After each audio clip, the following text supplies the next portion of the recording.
नमस्कार, दिव्यम IAS team की तरफ से आप सभी का स्वागत है। मेरा नाम है आकाश श्रीवास्तव। तारीख है आज 1 अक्टूबर 2022 और हम बात कर रहे हैं द हिंदू के डेली एडिटोरियल एनालिसिस को आसान भाषा में समझने की। इसका फ्री पीडीएफ और दूसरे वैल्यू एडेड मटेरियल आपको हमारे टेलीग्राम ग्रुप में मिल जाएगा, लिंक डिस्क्रिप्शन में दिया हुआ है।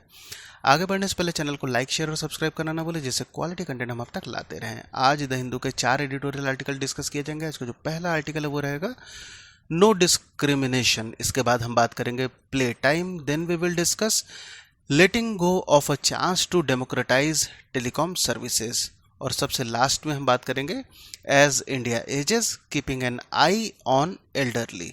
वन बाय वन चारों ही एडिटोरियल आर्टिकल के क्रक्स को आसान भाषा में समझने का प्रयास करते हैं। आज का जो पहला आर्टिकल है वो है नो डिस्क्रिमिनेशन, कोई भेदभाव नहीं।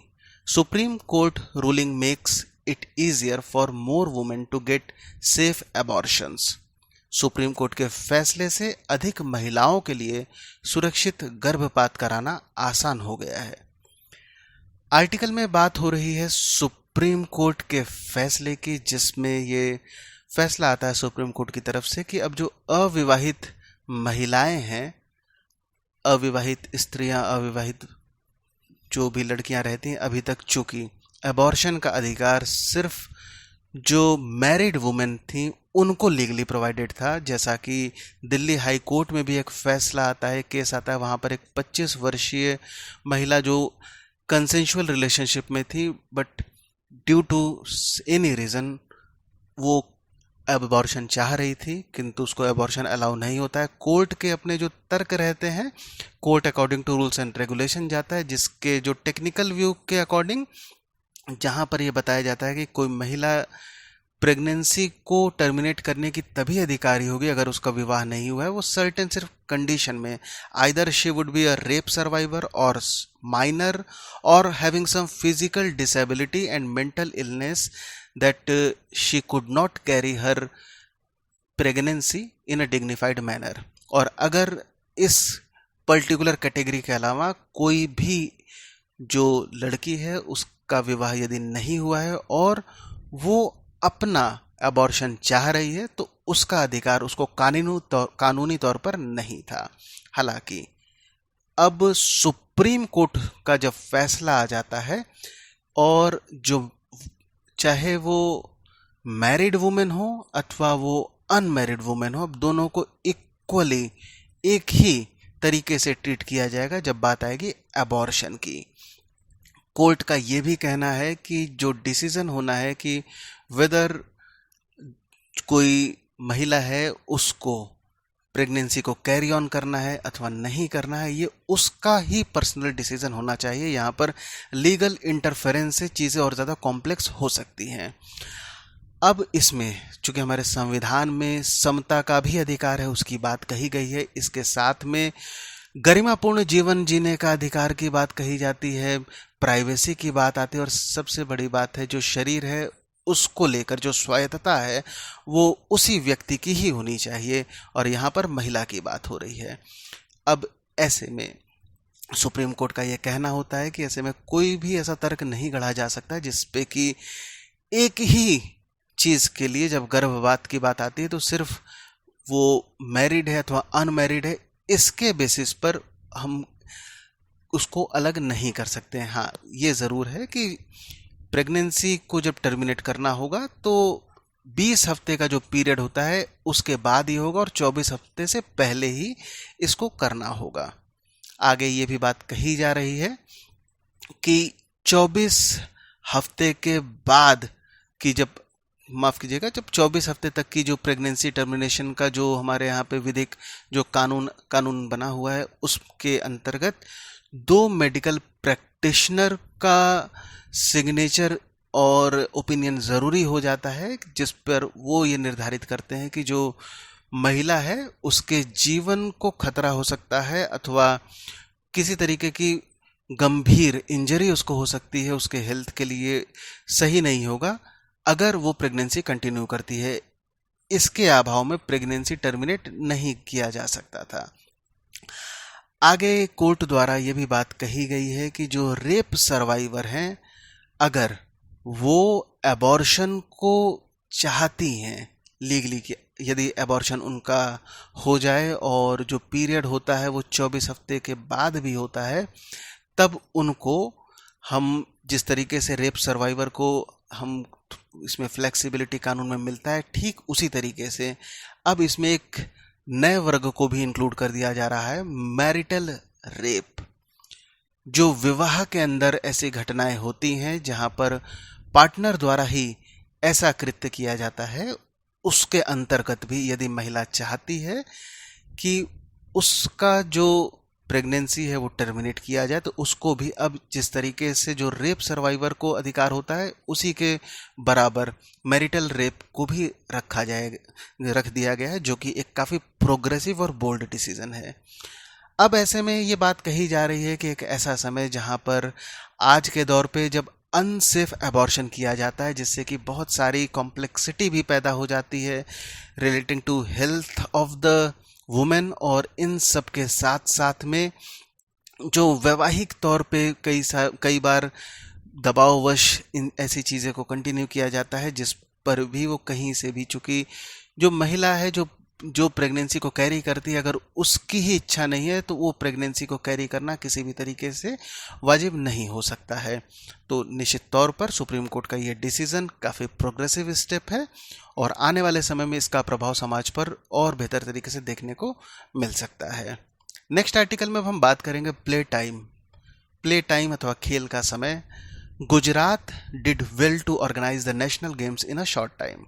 गुजरात ने कम समय में राष्ट्रीय खेलों का आयोजन करने के लिए एक अच्छा प्रदर्शन किया। आर्टिकल में बात हो रही है 2022 के राष्ट्रीय खेल नेशनल गेम्स 2022। इसको ऑर्गेनाइज इस बार गुजरात में किया जा रहा है और गुजरात के 6 शहरों में ऑर्गेनाइज किया जाएगा, अहमदाबाद, गांधीनगर, वडोदरा, सूरत, भावनगर और राजकोट में। सबसे खास बात यह है कि बहुत ही अल्पावधि में गुजरात इस खेल को आयोजित करने वाला है। इससे पहले ओडिशा ने एक बेंचमार्क स्थापित कर दिया था 2017 में, जब एशियन एथलेटिक चैंपियनशिप को मात्र 3 महीने में इसने सफलतापूर्वक ऑर्गेनाइज करके दिखाया था। गुजरात के पास भी लगभग इतना ही समय है। अब गुजरात चूंकि इस बार जब नेशनल गेम्स को ऑर्गेनाइज करेगा तो इसका ज़्यादा फोकस नए जो इवेंट होते हैं, नए जो बिल्डिंग है, इंफ्रास्ट्रक्चर, उसमें डेवलप करने के बजाय जो ऑलरेडी एग्जिस्टिंग इंफ्रास्ट्रक्चर है उनका इस्तेमाल करने पर गुजरात का काफ़ी ज़्यादा जोर इस बार है, जिससे कि समय संसाधन दोनों की बचत हो। अब इससे पहले अगर हम राष्ट्रीय खेलों की बात करते हैं तो इनका पहली बार आयोजन 1924 में लाहौर में होता है, तब इसका नाम इंडियन ओलंपिक गेम्स था। अब आज़ादी के बाद राष्ट्रीय खेल इसका नाम हो जाता है और ये 98वां साल होगा इस गेम को ऑर्गेनाइज कराने का। इसमें जो हमारे घरेलू खिलाड़ी होते हैं उनको अंतर्राष्ट्रीय खेलों में प्रदर्शित, जो भारत की तरफ से अंतर्राष्ट्रीय खेलों में जो मजे हुए खिलाड़ी जाते हैं उनके साथ compete करने का मौका मिलता है, जिससे कि भविष्य वाले आने वाले समय में जो गेम होते हैं, जो घरेलू खिलाड़ी उनका प्रदर्शन घरेलू में और अंतर्राष्ट्रीय खेलों में और ज़्यादा निखर सके। कुछ चुनिंदा खिलाड़ियों का नाम भी लिया गया, जैसे मीराबाई चानू, शिवा थापा, अविनाश साबले, इनके साथ जो घरेलू खिलाड़ी हैं उनको compete करने का मौका मिलेगा। गुजरात की बात करते हैं तो जिस तरीके से गुजरात का एक सपना है कि भविष्य में ओलंपिक गेम्स को गुजरात में आयोजित किया जाए, तो ऐसे में नेशनल गेम्स का आयोजन उसी तरफ गुजरात की कैपेबिलिटी को आगे बढ़ाएगा और अल्प समय में अगर गुजरात बेहतर तरीके से नेशनल गेम्स का आयोजित कर लेता है तो निश्चित तौर पर एडमिनिस्ट्रेटिव और दूसरे भी तरीके से जो ऑर्गेनाइजिंग कैपेबिलिटी होता है उसका काफ़ी बड़े पटल पर गुजरात अपना प्रदर्शन करेगा। नेक्स्ट आर्टिकल में अब हम बात करेंगे letting go of a chance to democratise telecom services. दूरसंचार सेवाओं को लोकतांत्रिक बनाने का मौका छोड़ें। The draft Indian telecommunication bill 2022 struggles to break free of its colonial roots.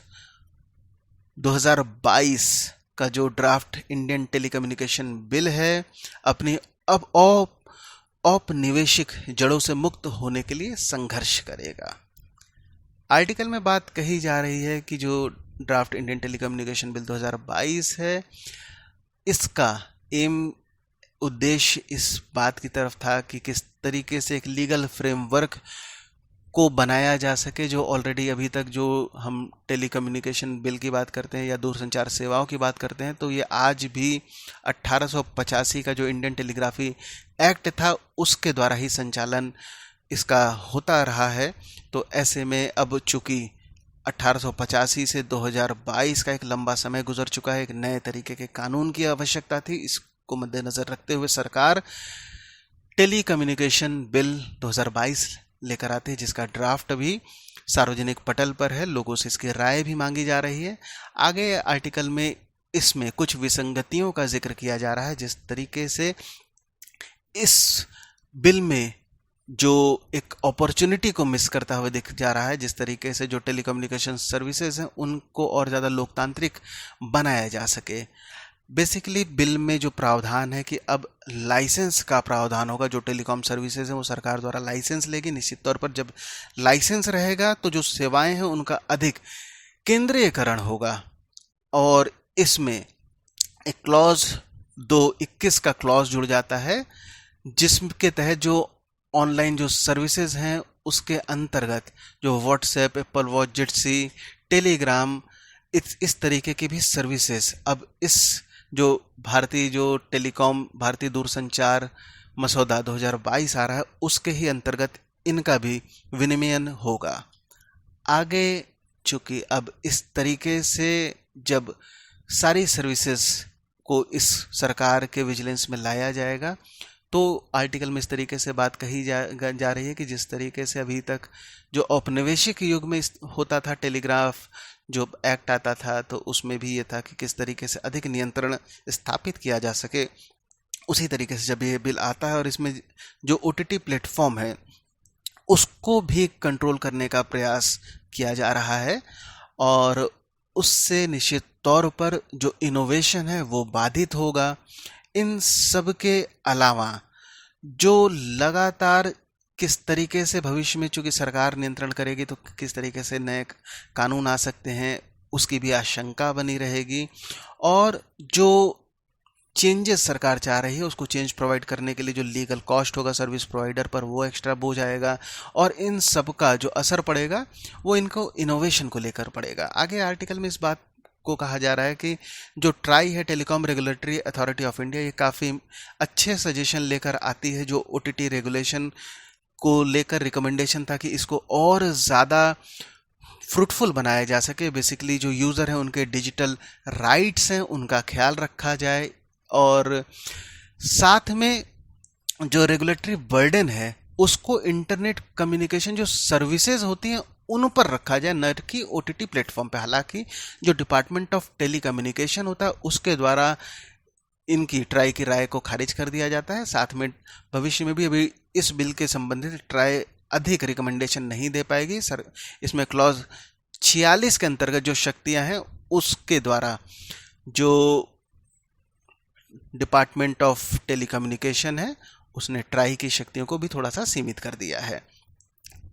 चूंकि जो केंद्र सरकार है अब उसमें जब लाइसेंस को जारी करने की शक्ति रहेगी तो निश्चित तौर पर जो कंट्रोल है वो ज़्यादा बढ़ेगा। साथ में अगर जो प्लेटफॉर्म है वो भारत में अपनी सेवाओं को प्रदान करना चाहते हैं तो एक क्लॉज सबके गले की फांस बनने वाला जो डेटा लोकलाइजेशन होगा। अभी डेटा लोकलाइजेशन की जब बात करते हैं तो इससे पहले भी जब डेटा प्रोटेक्शन एक्ट आता है तो डेटा लोकलाइजेशन को लेकर काफ़ी वाद विवाद उसमें भी होता है।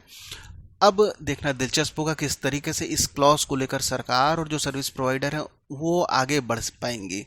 अब इसमें आगे इस बात को भी जोर दिया जा रहा है जिस तरीके से जो परिभाषा में बदलाव किया जा रहा है, परिभाषा को और ज़्यादा बढ़ाया जा रहा है, जिसमें कि जो टेलीकम्युनिकेशन जो सर्विसेज होती हैं इसकी परिभाषा को बढ़ाते हुए इसमें जो ऑनलाइन जो प्लेटफॉर्म होते हैं OTT जो सर्विसेज होती हैं उनको भी इंक्लूड कर दिया जा रहा है। अब इससे जो चूंकि इनको इसमें इंक्लूड किया जाएगा, अब सरकार जब जानकारी चाहेगी तो सरकार को जो सर्विस प्रोवाइडर है जानकारी देना पड़ेगा। जानकारी देने के लिए उनको इनक्रिप्शन को तोड़ना पड़ेगा, और जब इनक्रिप्शन टूटेगा तो जो डेटा प्रोटेक्शन है वो भी हैम्पर होगा।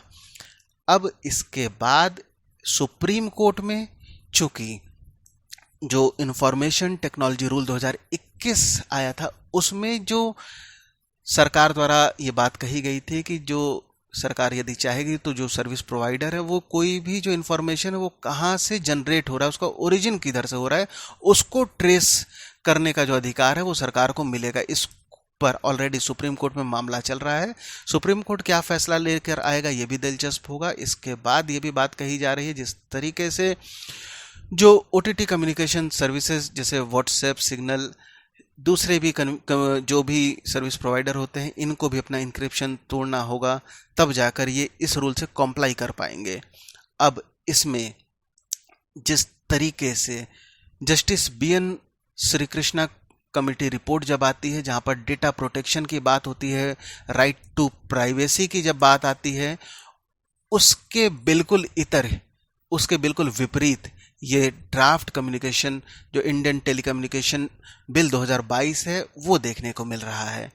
इसमें क्लॉज 24(2)(b की अगर बात कही जाए तो पहली बार आज़ादी के बाद ये सरकार को एक शक्ति प्रदान करने का प्रयास किया जा रहा है कि सरकार अगर चाहेगी तो जो इंटरनेट जो सर्विसेज हैं उसका सस्पेंशन कर सकती है, अथवा विषम परिस्थितियों में जैसे इंटरनेट शटडाउन सरकार करती है तो अब उसका बिल्कुल एक अधिकार सरकार को मिल जाएगा जो इमरजेंसी अथवा दूसरे रीज़न के तहत में इस शक्ति का अपना प्रयोग कर सकेगी। और यदि इस शक्ति का बार बार प्रयोग होता है तो ये जो आम नागरिक है उनका जो मौलिक अधिकार है, फ्रीडम ऑफ स्पीच है, उसको बाधित करेगा। इन सब के साथ में इसके वित्तीय बोझ भी पड़ेगा, क्योंकि बार बार अगर जो इंटरनेट है उसका शटडाउन किया जाएगा तो उसका अलग से इकोनॉमिक कॉस्ट पड़ता है, और साथ साथ में ये क्रिटिसिज्म को भी इनवाइट करेगा। अब ऐसे में जो टेलीकॉम बिल है वो एक तरफ तो सामाजिक और आर्थिक विकास की बात करता है, किंतु उसमें जो प्रावधान है वो इस दिशा में कार्यरत होते नहीं दिखते हैं। भारत की अगर हम बात करते हैं तो भारत लगातार नेट न्यूट्रलिटी की बात करता है, प्रोग्रेसिव अप्रोच अपनाता है जब ऑनलाइन प्लेटफॉर्म की बात होती है, नेट न्यूट्रलिटी की बात होती है, किंतु जब टेलीकॉम कम्युनिकेशन जब बिल 2022 इंट्रोड्यूस होता है तो उसके ड्राफ्ट में इस अपॉर्चुनिटी जहां पर भारत अगर इन चीज़ों को इंक्लूड कर सकता तो ये दुनिया के लिए एक स्टैंडर्ड, एक एग्जाम्पल सेट कर सकता था, किंतु इसका अभाव जो ड्राफ्ट टेलीकम्युनिकेशन बिल 2022 सरकार द्वारा लाया गया उसमें देखने को मिलता है। भविष्य में किस तरीके से इस पर अभी जो आम नागरिक है, क्योंकि अभी ये सार्वजनिक पटल पर है, किस तरीके से अपनी राय उसमें देते हैं, सरकार उन रायों पर कैसी अपनी प्रतिक्रिया देता है, इसमें क्या बदलाव होंगे, किस तरीके से फाइनल बिल आएगा, इन सबको देखना काफ़ी दिलचस्प होने वाला है। अंतिम आर्टिकल में बात की जाएगी as India ages keeping an eye on elderly. जैसे जैसे भारत की उम्र बढ़ती जा रही है बुजुर्गों पर नज़र रखना होगा। आर्टिकल में बात हो रही है, आज तारीख है 1 अक्टूबर और आज यूनाइटेड नेशन मनाता है अंतर्राष्ट्रीय जो बुजुर्गों के लिए जो दिवस होता है, international day for older person. Basically ये एक प्रयास होता है कि जो हेल्दी एजिंग की तरफ लोगों का जो ध्यान है उसको आकर्षित किया जा सके। वर्ल्ड पॉपुलेशन प्रोस्पेक्ट 2022 की अगर हम बात करते हैं तो जो दुनिया भर की जो जनांकिकी है उसमें काफ़ी शिफ्ट देखने को मिल रहा है, काफ़ी बड़े बदलाव देखने को मिल रहे हैं, और अब जिस तरीके से जो जन्म दर है वो लगातार स्टेबल होता हुआ दिख रहा है, इवन जन्म दर में गिरावट होती हुई दिख रही है। इस तरीके से अंदाज़ा है कि जो वैश्विक जनसंख्या है 2050 तक उसमें 16% जो जनसंख्या होगी वो 65+ होने वाली है। अब ऐसे में भारत की अगर बात करते तो दुनिया की जो सबसे बड़ी आबादी जहां पर बुजुर्गों की होने वाली है, भारत उस देश के रूप में उभरने वाला है। जो वर्ल्ड पॉपुलेशन प्रोस्पेक्ट 2022 की रिपोर्ट की ही अगर आगे बात कही जा रही है, जिसमें 2050 तक दुनिया की जो जनसंख्या वो 9.7 बिलियन पहुंच जाएगी, और जिसमें जो साल से ऊपर के जो लोग हैं वो उनकी जो टोटल जनसंख्या होने वाली है वो बच्चों जो 5 साल से नीचे की जनसंख्या होगी उससे ज़्यादा हो जाएगी। और ऐसे में ये भी बात कही जा रही है कि with big shift in global demographic pattern being projected, eye care service delivery is uniquely placed to help in health surveillance and planning. वैश्विक जनांकिकी ये पैटर्न में बड़े बदलाव का अनुमान लगाया जा रहा है। ऐसे में देखभाल सेवा वितरण को स्वास्थ्य निगरानी और योजना में मदद करने के लिए विशिष्ट रूप से देखा जा रहा है। इसमें आगे बात हो रही है कि आई सर्विसेज जो होता है वो बुजुर्गों के में कितना ज़्यादा इम्पॉर्टेंट हो जाता है, क्योंकि यूनाइटेड नेशन की रिपोर्ट का ये प्रोजेक्शन है कि भारत में जो एल्डरली पॉपुलेशन होगी वो आने वाले समय में दुगनी हो जाएगी और टोटल पॉपुलेशन 2050 में अगर बात करें तो उसका 20% पॉपुलेशन बुजुर्ग पॉपुलेशन हो जाएगी। और जब बुजुर्गों की बात होगी तो जो नॉन कम्युनिकेबल डिजीज़ हैं, डायबिटीज़ हो गया, हाइपरटेंशन, हृदय संबंधित विकार हो गया, डिसेबिलिटीज़, अवसाद इत्यादि की बात ज़रूर होगी। और इसमें सबसे जो आम तौर पर देखा जाता है जो दृष्टि संबंधित विकार होते हैं बुजुर्गों में, और इससे जो सार्वजनिक स्वास्थ्य प्रणाली होती है, स्वास्थ्य सेवा प्रणाली होती है, उस पर बोझ पड़ता है। और यदि बेहतर तरीके से इन बीमारियों से ध्यान दिया जाए, इनको प्रॉपर अटेंड किया जाए, तो निश्चित तौर पर एक हेल्दी हम जो एजिंग जिसको कहा जाता है, हेल्दी एजिंग, प्रसन्नता पूर्वक जो बुढ़ापे की तरफ लोग बढ़ेंगे, बुढ़ापे को भी इंजॉय किया जा सकेगा। अब इसमें बात हो रही है होम्स स्टडी की। होम्स का फुल फॉर्म है Hyderabad ocular morbidity in elderly studies. इसके आंकड़ों की बात कही जा रही है जिसके अनुसार 30% जो बुजुर्ग हैं उनमें जो डिस्टेंट विजन लॉस होता है उसकी बात कही जा रही है, 50% हैं उनमें निकट दृष्टि दोष की बात कही जा रही है। और सबसे कॉमनली लगभग 70% जो बुजुर्ग हैं उनको कोई ना कोई एक असिस्टिंग डिवाइस चाहिए होता है इससे निपटने के लिए, और ज़्यादातर लोग चश्मे का इस्तेमाल करते हैं। होम्स के ही डेटा की आगे बात कही जा रही है जिसमें अब ये बात कही जा रही है कि अगर बुजुर्गों में कॉन्फिडेंस को और ज़्यादा बढ़ाना होगा तो सबसे पहला जो कदम होगा वो उनमें जो विज़न का लॉस होता है उसको किस तरीके से निपटा जा सके। अब इसमें कई तरीके के इसमें कार्य किए जा सके हैं। जिस तरीके से अगर बात कही जाए तो कुछ जो असिस्टिव डिवाइसेस होते हैं जिससे जो दृष्टि है उसको और ज़्यादा मजबूत साफ़ किया जा सकता है बुज़ुर्गों में। इसके अलावा आँखों के अलावा जो हियरिंग डिवाइसेस हो गए, मॉर्बिलिटी हो गए, इसके अलावा जो कई बार अवसाद का भी जो अवसादग्रस्त हो जाते हैं बुज़ुर्ग उसके लिए साइकेट्रिक सपोर्ट की बात हो सकती है। मेंटल इश्यू को कर्टेल करना होगा। इन सब पर ध्यान देना बहुत ज़्यादा ज़रूरी है क्योंकि जो बुज़ुर्ग हैं उनका देखभाल रखना सभी की जिम्मेदारी होगी। हमारे अगर भविष्य को सुखद बनाना है तो जो एल्डरली सिटीजन हैं उनका ध्यान देना होगा, और ध्यान देने की तरफ पहला कदम जो होगा उनका जो आँखें हैं उसको इंश्योर करना होगा कि वो बेहतर तरीके से उनका ख्याल रखा जाए, और किसी का भी जो फिनेंशियल स्टेटस है वो बाधा ना बन सके, क्योंकि भविष्य के भारत में बुजुर्गों की संख्या बढ़ने वाली है और जनसंख्या को स्वस्थ, समृद्ध और सुखहाल देखना है तो बुजुर्गों का ख्याल सबसे ज़्यादा इम्पोर्टेंट हो जाएगा। आज के हिंदू के आर्टिकल में इतना ही। अंत तक बने रहने के लिए धन्यवाद।